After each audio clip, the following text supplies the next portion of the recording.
Bases dropped on a live show. What are we doing, John?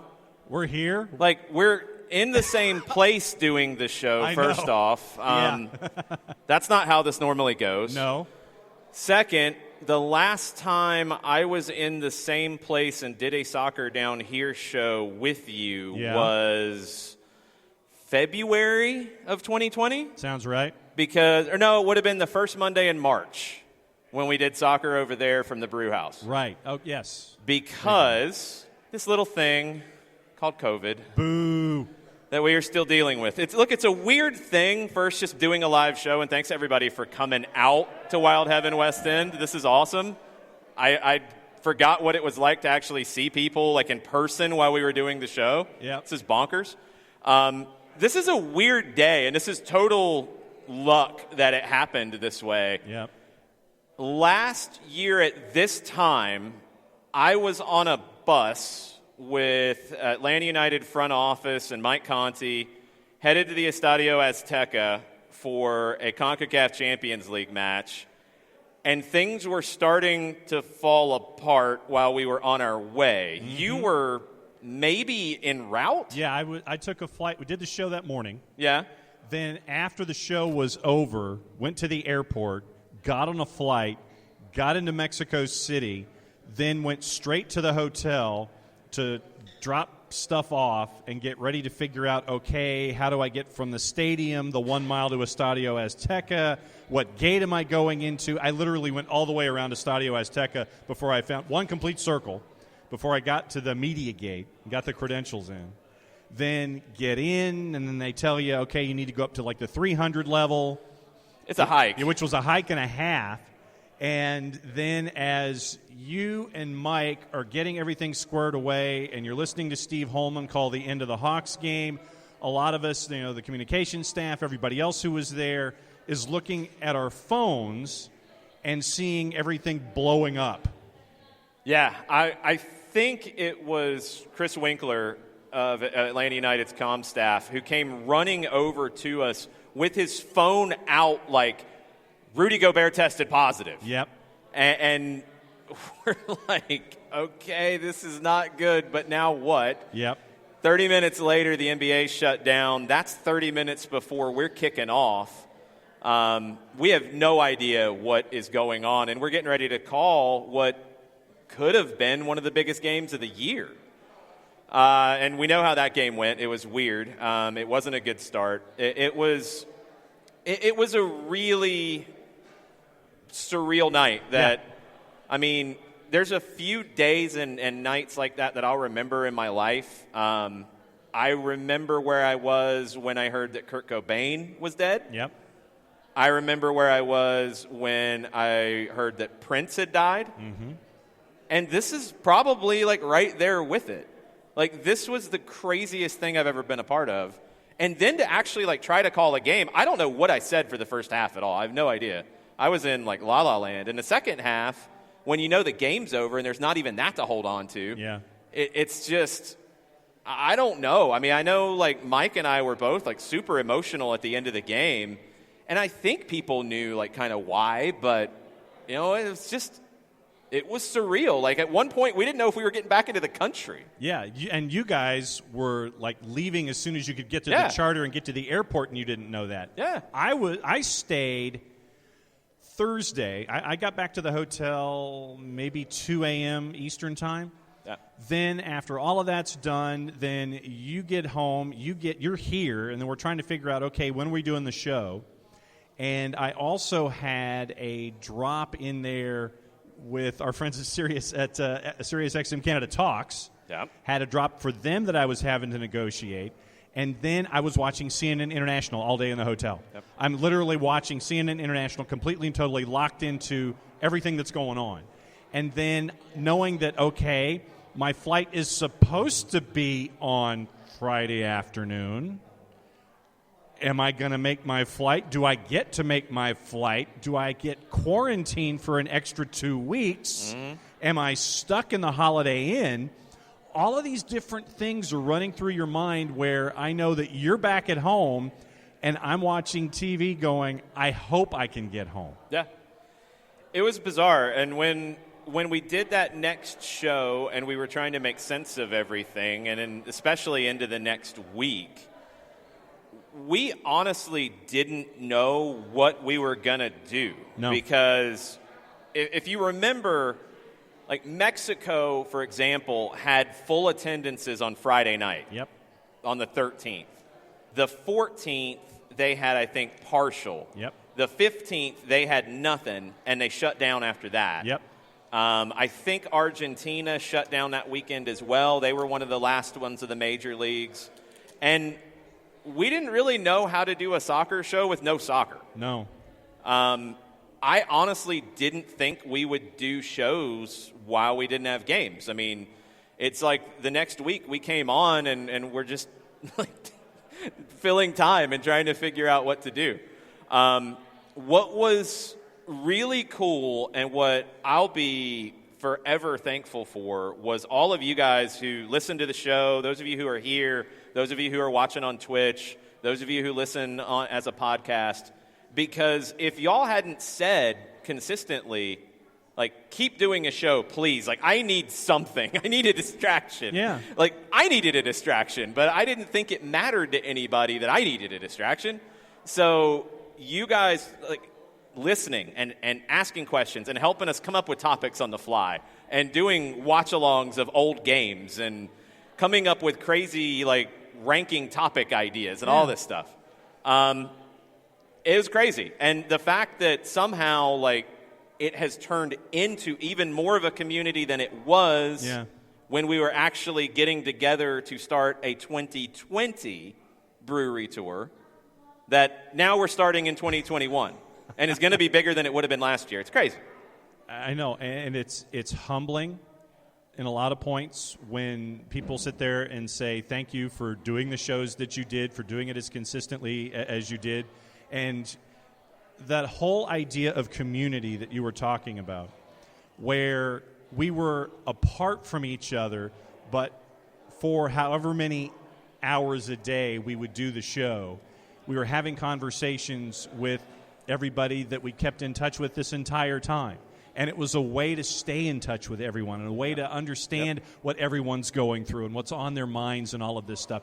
And to think that it has been a year of this to get us to where we are now, and the first date of our 2021 live tour. And by the way, we do have T-shirts available on our Teespring store, teespring.com/soccer-down-here, if you'd like to get all the breweries. Thanks to all of you for having the faith in us. And we can't thank you enough for the reverse, that we're still here doing this and that it is as loud and as proud as it is a year later. It's just absolutely amazing.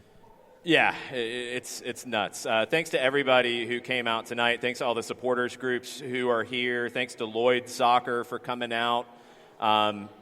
Thanks to Wild Heaven for opening up for us. Wild Heaven's been one of the places that I've kept an eye on in terms of setting, like, best practices and how to navigate this and how to do events. I mean, we're in a huge space and we're able to stay socially distanced, and it's set up to be socially distanced.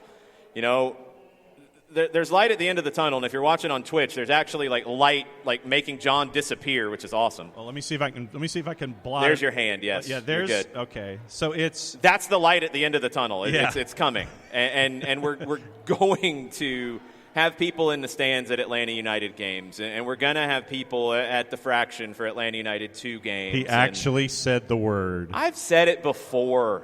Man, I'm feeling nostalgic, all right? We're going to have some normalcy soon, and we're going to have even more normalcy as we go this summer.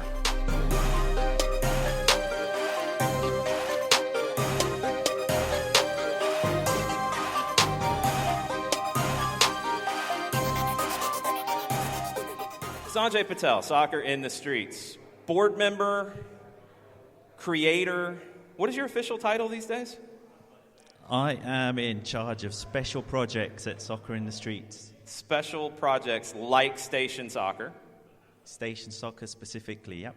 For those of you who know where we are at Wild Heaven West End, there is a 2-pitch Station Soccer project just around the corner. Kind of a crazy year for an organization that works with kids, fundraises with live events, builds things like soccer pitches. There it goes again, but they can still hear us.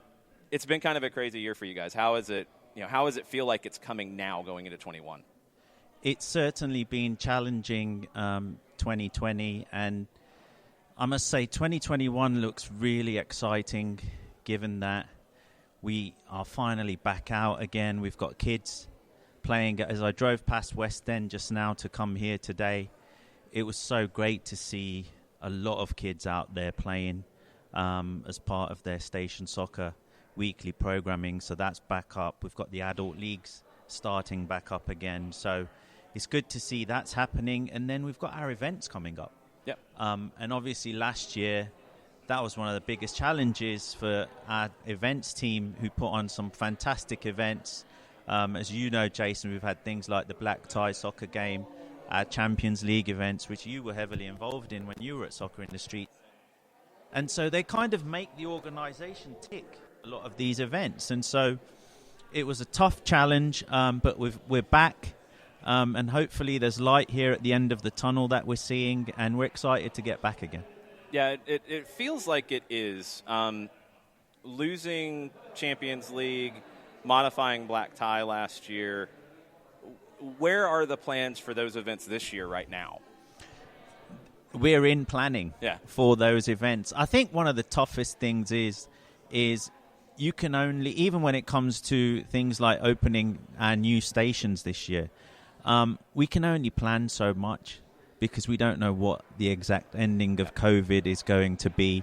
But we're looking to try and get Black Tie back to what it was, and we've got the gala as well. Mm-hmm. We're just moving those events to the later part of the year as opposed to having them spread out like they normally are. But look out for information on all of those events coming up this year. The events team's working hard on that, and the plans will be unveiled here in the short term.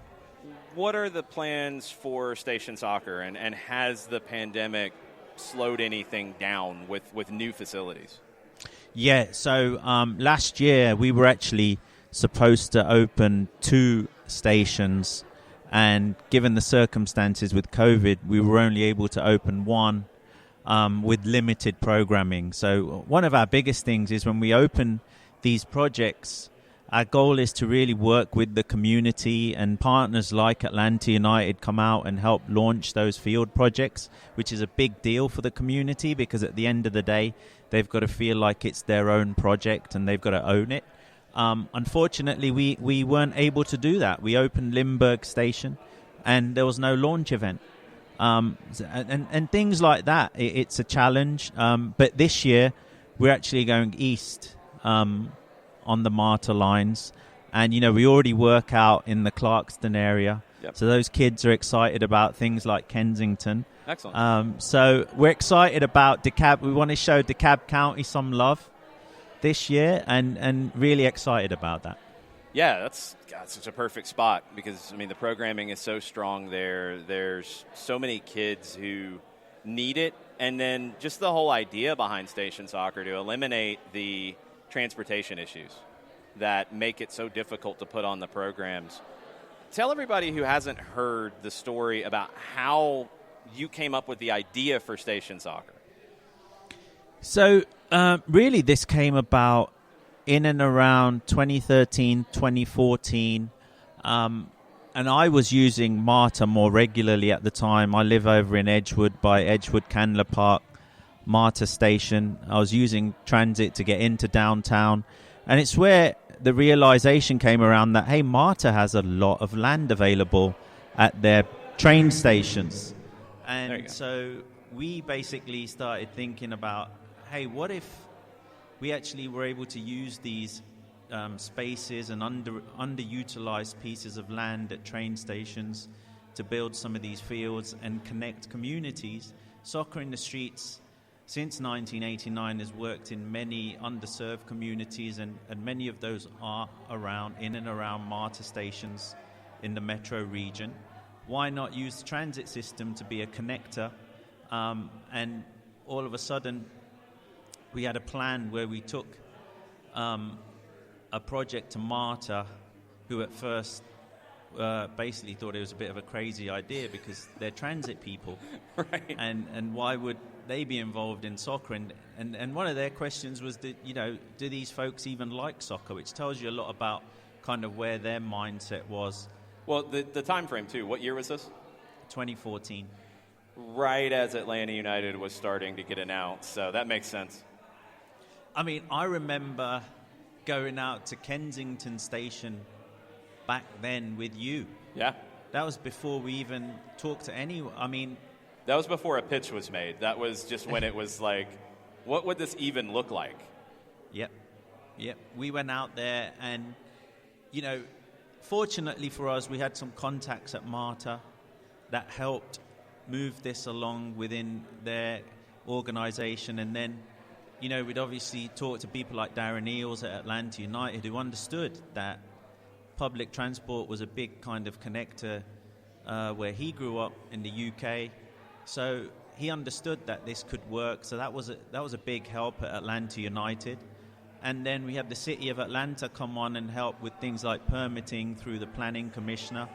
And we were able to put a plan together that kicked off with the opening of 5 Point Station. And that happened to be the first soccer field at a train station in the world. It's amazing how far it's come now to have Lindbergh, to have West End, to have the plans. A lot of people who are watching on Twitch are actually really excited about DeKalb. You've got people who are saying they'll come work and they'll come play at Kensington. DeKalb is perfect for this. DeKalb raised me, love to see it. DeKalb, I know, as you said, like that was one of the first places that came to mind for this. But your idea is not just DeKalb, not just inside the city, but the whole MARTA line and have a league. Yeah, so the big goal here is how do we build a league of stations? How do we build something where communities, Kensington's an amazing community and you've got kids from all over the world. Yep. You know what happens at Clarkston Community Centre and the kids there. They're from all over the world, but soccer's ingrained in their blood. I was out at Clarkston a few weeks ago and Machop Chol just showed up. Yeah. To hang out with the kids, and imagine when you can take those kids and all of a sudden have them ride MARTA and be in the West End. And now you've got cross-pollination of communities and cross-pollination of the culture of soccer. It's really exciting to be able to connect communities through the transit system. Yeah, it's essential. I mean, you're already getting questions about different stations now. Will asks about Chambly. Yeah, so we're really excited about the northern region as well because really strong soccer culture there as well. You've got a strong Hispanic, Latino population up there. Soccer in the Streets has worked up there for a long time as well and still are there. And we're open to exploring opportunities. One of the things is we really have to work closely with the municipalities as well. Yeah. One of the things that makes this project strong is you've got public-private partnerships happening. That didn't happen before. No. Atlanta United working with MARTA and the City of Atlanta and the City of East Point, it's going to take a lot of these municipalities to come along as well and pitch in. But the opportunities are growing and there's a lot of energy around it. So we're not going to say no to anything. It's more about looking at the land available and safety. We're looking at safe spaces where kids can get in and access these fields close to where they live and walk there or bike there as well. So that's important. I think one of the other aspects of it that grabbed my attention when we started talking about it was the ability to turn it into a fundraising hub as well, where, for people who don't know soccer in the streets, the idea is for the kids to never have to pay to play soccer. To be able to provide programming for them, top flight coaching, equipment, everything that's necessary, and we all know that costs money. So to be able to not pass that cost on like a traditional youth club would, you have to find the money somewhere. And the idea that I know West End has been fascinating to hear about is the folks who come out and play in the leagues at West End, who come out and pay to play pickup, that money allows kids to play. So it's such a cool element where, you think you're just going out to play like you would in any other league, but you're actually providing opportunities to kids. Yeah, it's one of the biggest things as far as sustainability is concerned of these projects. While it's great to have partners like Atlanta United and Marta and the City and others, there's a whole host of partners that have been fantastic. The long-term thing here is how do we keep it sustainable and engage intergenerational parts of the community?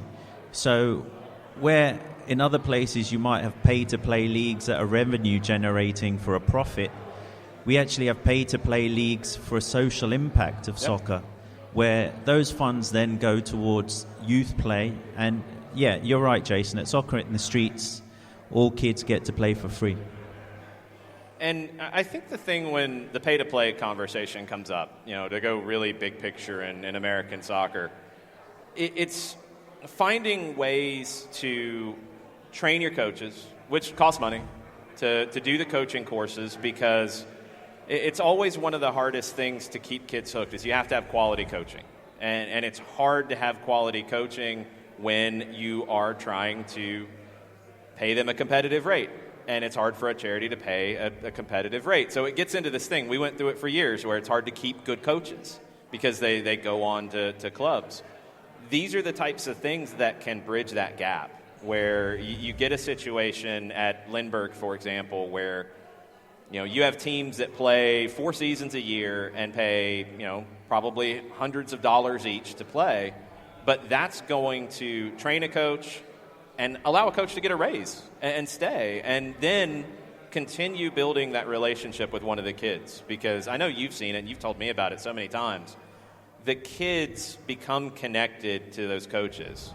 And when there is that change, it's really hard, and it's disruptive to that kid's development. To be able to keep coaches and continue their development. So many coaches coming through the program, too. You have to have the finances to do it. These locations do that. Beyond just having a place for the kids to play, it becomes a hub to grow the organization. Yeah, and in addition to that, I was just over at Vine City Park last night, and I use this as an example. We had our regular session for program for the kids out there, and I saw a whole set of dads out there that were new to soccer. But they're really interested in learning. And it's programs like this where you've got folks that are totally new to the sport now asking questions because they're interested. The World Cup's coming to America. There's going to be a platform here where we're going to have a new generation and a new soccer-loving culture that formerly loved American football and basketball just because they didn't have access to this sport. And so we're also excited about seeing these parents, mums and dads, become part of the sport now. It's critical, and it's something that, I'm old, but maybe not that old, that I remember when I started playing and my parents knew nothing about the sport. And in my neighborhood, nobody else played. And now that's starting to change, but there are still parts of town where there isn't that access. I was lucky. I had the YMCA that had a soccer league, so I found it, got hooked. For so many kids in what my situation would have been as a kid, soccer in the streets is that access. And, you've seen through your time in the organization, so many kids go on not just to play soccer and get more fit and learn life skills, but go on and lead successful lives because of what they learned in the program. kids that I coached with Estudiantes, kids that you've seen, Machope would always come out to our sites and play and pick up, and the kids from the Decatur Y. How rewarding is that when you hear from somebody that you saw as a kid and you hear from them a few years later and they've got a family, they're working, they're successful young adults? When you talk about some of these kids and these stories, it's why we do what we do.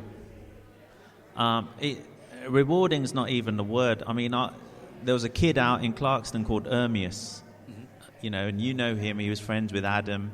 Yeah. He was another fantastic story. Yeah. Adam's about to graduate at Georgia State, but he came here as a refugee from Africa and has been in our program. He's now a coach. Ermius, his friend, went to Georgia State. I saw him downtown one day in a coffee shop, and he's like, I'm at Georgia State. And the next thing, we opened 5 Points, and he's coaching there. Yeah. And awesome. He's joined the corporate world. And it's more than rewarding. I can't even explain it. Yeah.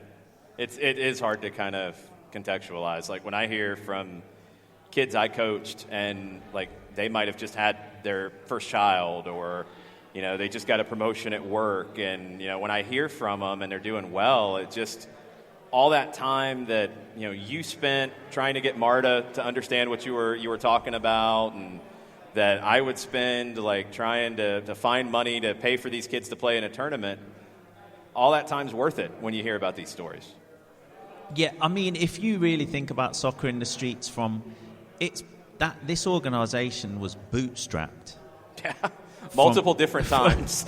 From 1989, Carolyn McKenzie, imagine an African-American woman in 1989 working with groups like the Atlanta Housing Authority to get folks to, when we go to places like Marta and get them to understand, imagine how hard it was for her. But she bootstrapped, you bootstrapped, Jill bootstrapped, Phil bootstrapped. It's been going on, but we're getting to a tipping point where soccer's becoming this thing where people are realizing it's the global sport that everyone can be a part of if they get access to it. And very soon, and I'll go back to the World Cup again, Atlanta United has been immense in helping this. And with the World Cup coming as well, we're just going to get to this point where we're all going to have access, and these podcasts are going to be totally different. Keep going. And so, no, I'm just really excited about the shift that we're seeing and how all of those years, whether all of the staff members and the board members and the communities, all the football supporters here in Atlanta have helped Soccer in the Streets. But we're going to see a tipping point where this sport is going to become really mainstream and everyone's going to have access to it, and we're really excited about that. Yeah, it's been fascinating watching people on the Twitch pitch. First off, it's very cool to see people are now advocating for Marta to grow so you can have more station soccer pitches. They want it in Cobb. They want it, the mythical gold line up to Alpharetta. Like, people are like, expand Marta just so we can have soccer pitches on it. It's been exciting to be able to tell the story and have people on Twitch and have people here buy raffle tickets and play trivia and come out of their pocket to help provide more opportunities for these kids. I think the fact that soccer in Atlanta has grown with the community at heart has maybe been the most rewarding thing about all of this. Yeah, it's, I think you really fell in love with soccer through the World Cup and Diego Maradona. Yep. And this sport has something where it brings people from all over the world together. It is a glue. In our work, sometimes I think to myself, Marta's becoming the glue. But soccer is a glue. And we've witnessed it here in Atlanta where the soccer community has come together no matter what. Even in time, we're going through a pandemic, and look at this. People are out and supporting organizations like Soccer in the Streets. It shows why America is such a fantastic country, because when it comes to philanthropy and things like sport that are equalizers, it's just amazing to see people come together and help those that are less fortunate. So people have been asking on Twitch for donation links. I'm pointing them to the website. We have a lot of viewers from all over the country who, look at organizations in their communities, but also see what's going on here and want to help out. Soccerstreets.org for everybody who is watching. I can't let you go without making sure that you are not trying to get these kids to become Liverpool fans. Are you still doing that? So, look, Jason, my first thing is you've got to be an Atlanta United fan. That's the main thing. Good answer. Okay, that's the key thing. I'm not going to say I don't, get them to get behind Liverpool, but I do say when you're watching the Premier League on the weekends, look out for the Liverpool games. Although it's been a rough few weeks. Yeah. It's probably good that you guys didn't hear him trying to sell everybody on Liverpool lately because it's not good. Are you guys going to win the Champions League, though? We've conquered all of Europe, Jason. That was 2 years ago, Sanjay. What about losing to Fulham? Never discount Liverpool. If you think about the way England's getting through COVID, fans will be back by the semi-finals. European nights at Anfield, you know how that goes. It depends on the draw. We'll see what you get. Let's see what happens. It's been a lot of fun doing the show every morning, and there are people who are huge Liverpool fans who love the show, and it's been a little fun to needle them lately. You know how it goes, because you've done the same. I'll take it, Jason. I'll take it. After the last 2 years you've had, it's been worth it, right? We've been on a high, and I'll take the hits. But watch out for Europe. Oh, man. We'll see if you get a lucky draw. Sanjay, thank you for the time. We'll be doing more of these.